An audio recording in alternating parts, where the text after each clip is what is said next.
All right, good afternoon, everybody. Kevin Gordon here from Auto Savant with your afternoon commute update. Got 5 things for you today. It's been an interesting day. It seems like the International Auto Show coverage in Detroit is pretty much done, and as a result, everybody's moved on over to the Consumer Electronics Show in Las Vegas. You'll notice today you're coming to me live, or at least I'm coming to you live from my forehead. It seems like you get a little better sound out of the GoPro this way, and I should have our audio solution worked out by Friday. Anyway, so what's happening today? First thing, which I was planning on covering, but Chris Hawk wrote a nice summary of it, is the new 427 cubic inch 2013 commemorative collectible edition Corvette.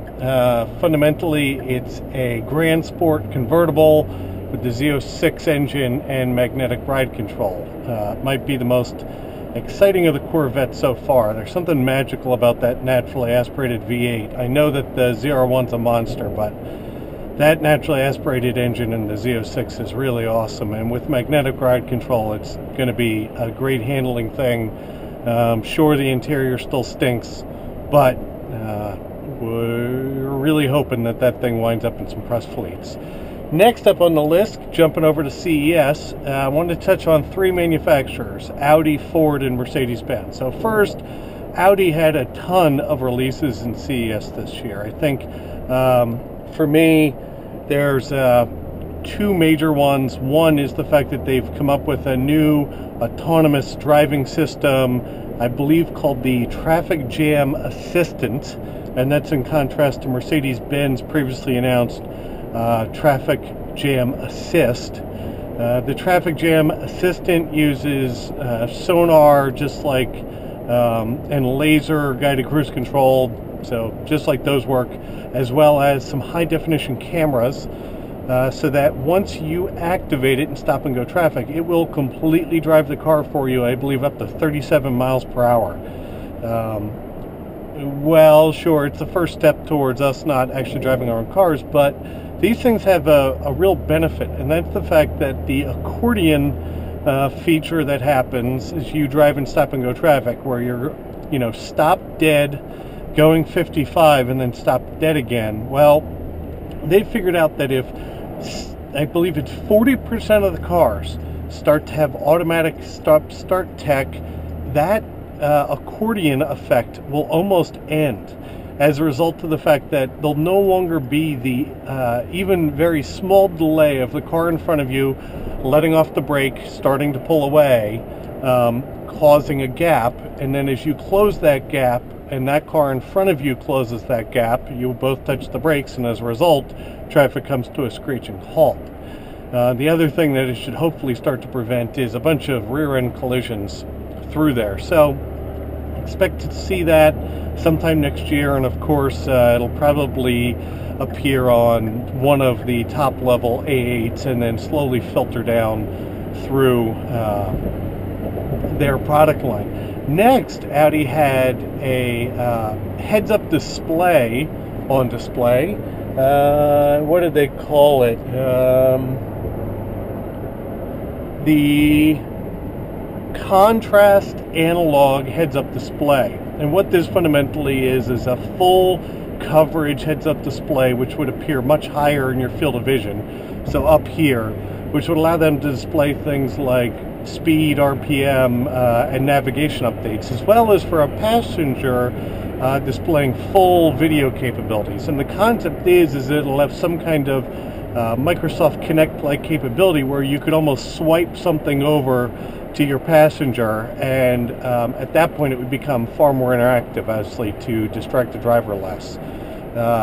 Really an interesting thing, and all reports of it from the show say it's extremely high definition and looks great.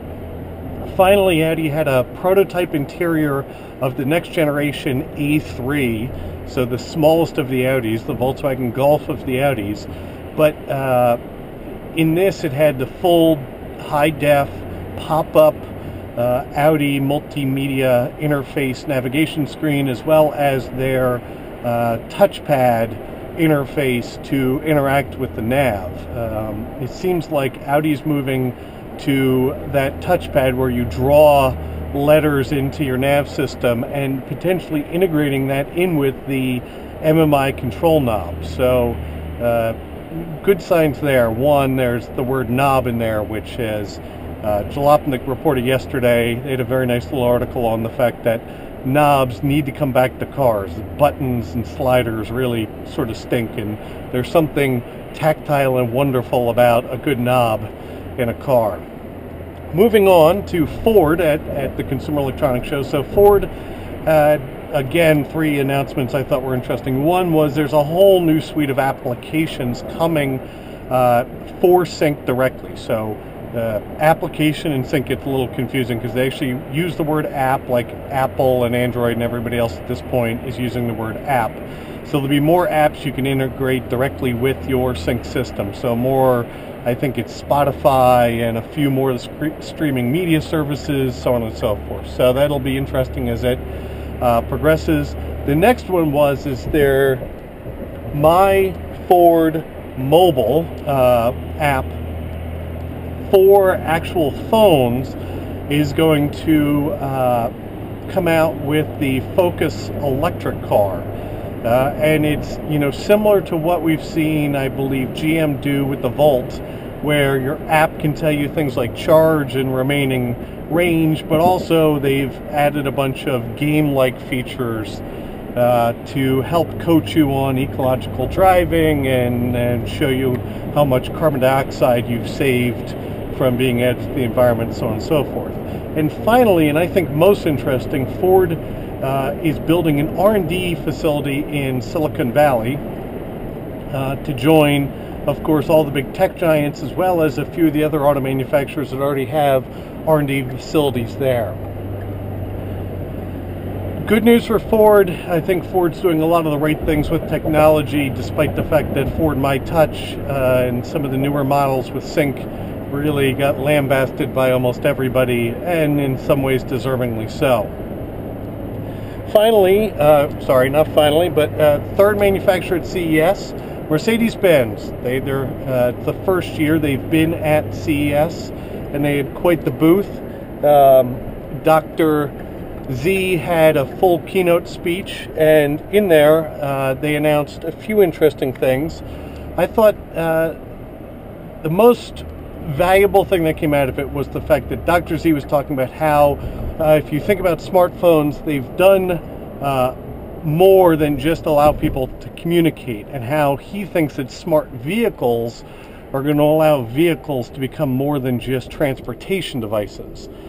I actually think that's going to get to be an issue at some point, and it's not so much in the fact that distracted driving or relieving people from distracted driving is the problem. I think it's the larger issue that as they continue to bake technology directly into cars, they're just not going to age gracefully. And I don't care how advanced they seem today, even if you take the best of the navigation interfaces from 5 years ago, they really seem antiquated and old and less than stellar at this point. So I think the real challenge for the manufacturers, as a bit of a soapbox issue, is to figure out how to make the technology plug-inable. So just to provide interfaces and screens for other automotive tech to be joined to your car. And obviously this is going to come through some kind of smartphone integration. BMW seems to be leading the charge here. Unfortunately, in my eyes, it's Apple only at this point. But it does seem to be the right way to go, is let the brains of the system be something that you integrate into the car instead of baking directly into the car itself. So finally, for the day, the 2013 Porsche, and yes, I call it Porsche. I don't know which way Americans are supposed to call it, but the way I call it, the Porsche Boxster and Boxster S were announced at Geneva. They made the Boxster look a little bit like an old MR2, which I think is interesting. Probably its most distinctive feature is the fact that the fin rear wing, whatever you want to call it, is integrated directly in between the rear brake lights. So it's a very distinctive feature. I think it'll be a little polarizing in the beginning, although after a few years it'll just become the way it is. Of course, the Boxster grew in every dimension, it lost a little weight, and it gained horsepower everywhere. The new base engine, smaller than it's ever been, and the Boxster S seems to be carrying along with the, I believe, 3.2 base engine from the Carrera with 315 horsepower. Should be a great car, as they always were. In this Auto Savant's opinion, the Boxster's really the best of the Porsches, and I know that's sacrilege to all you 911 fans out there, but it's mid-engined, it handles amazingly, great little car. So that's it for the afternoon commute update from Auto Savant. Join me again tomorrow for the Friday wrap-up, and I will talk to you then.